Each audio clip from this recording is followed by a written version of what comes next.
what would you say about the claims of systemic racism? I mean, some people will tell you that racism is baked into the American system, that it doesn't even require any particular person to be racist, but based on the structure that have been built somewhat with taking into consideration that the white man has had power for the longest time, there are some things that just naturally follows that it will be built to the specifications of the white man. And such system disadvantages people of color, black people, brown people, and all that. How would you respond to something like that?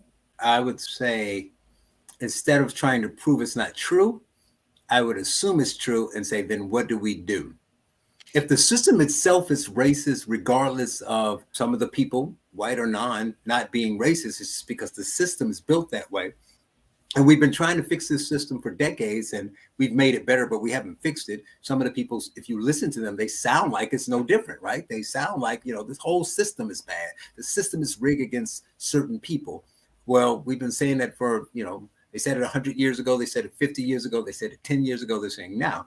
So I would just question, so what do? We obviously can't fix it because, the system must be really strong. We've elected more women, we've elected more blacks, we've had more successful people, and the system is still messed up. And in fact, the system is still bad, and the blacks who are now in charge of it and the non-racists who are in charge of it still can't turn that thing around.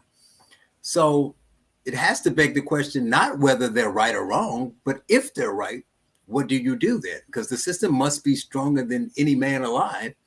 And then you go back to human nature. If their answer is you're right, tear it all down and build up a new system, wouldn't that new system still involve humans and people who are flawed? So then you'll have a new system that still discriminates. It just may discriminate against the same people or may discriminate against different people, but it's still going to be flawed. So it would, you would think about it and say, it sounds like based on their own arguments, the best action and the best recourse to improve things would be to do what you can within yourself, within your family, within your community, and build up instead of saying we need to tear everything down and go this way. If you listen to someone like Kendi would say that, yes, there's been racial progress, but also there has been some in a negative direction as well. And he might even cite maybe the rise of Trump as an example of there's going back in time in terms of rolling back some of the progress that have been made in terms of racial progress. So how would you respond to that?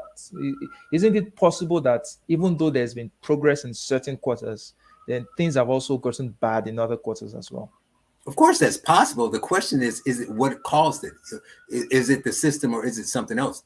I would argue, now obviously people can have different views about Trump. I think we talked about Trump a little bit yesterday, but I would argue that the Kendi argument, I mean, you were speaking as if he was saying, so I won't say it's his words, but people who think like that and say, you want an example? The rise of Trump. I would argue that the rise of Trump would have been for a different reason. I would think the rise of Trump would be, I guess their argument would be Trump became a successful politician and was able to win because things were going so good and things were changing for equality was getting better and the racists didn't like it.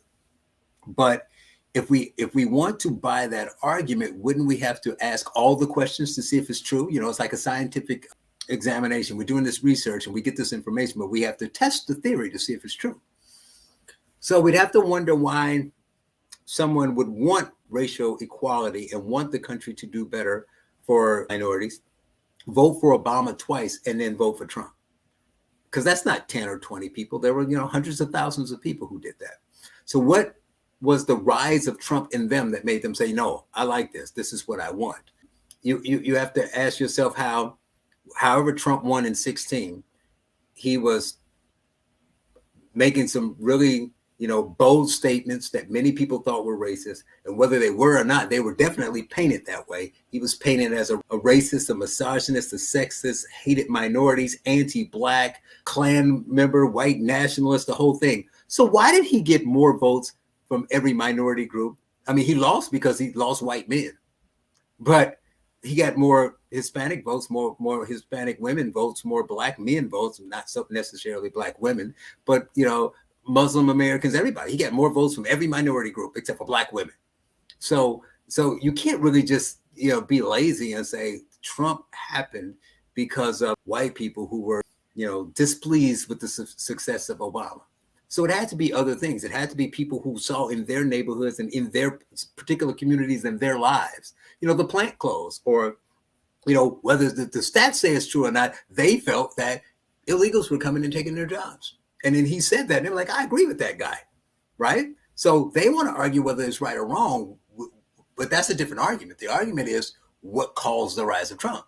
So if people felt that, and he knew they felt it, and he tapped into it, you can just say he made a wise political calculation. But can you really use that as an example that the country is still systemically racist because Trump won an election? I would think that's just lazy thinking.